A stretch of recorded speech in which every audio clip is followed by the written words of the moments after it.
Il 20 maggio scorso è scaduto il mandato elettorale di Volodymyr Zelensky. Il 31 marzo si sarebbero dovute svolgere le elezioni presidenziali, questo non è avvenuto.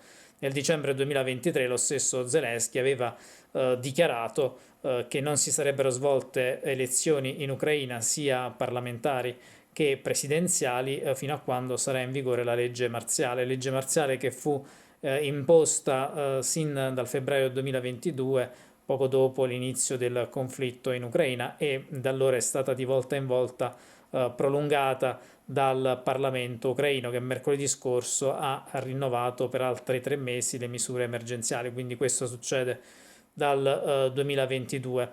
Va detto che Volodymyr Zelensky aveva dichiarato, in particolar modo ai leader occidentali e statunitensi, che sarebbe disponibile a indire elezioni soltanto alla condizione che le nazioni occidentali siano disponibili a finanziarle. Questo non è avvenuto, abbiamo visto che non ci sono state elezioni presidenziali, quindi in questo momento Zelensky governa in Ucraina senza la base di un mandato elettorale.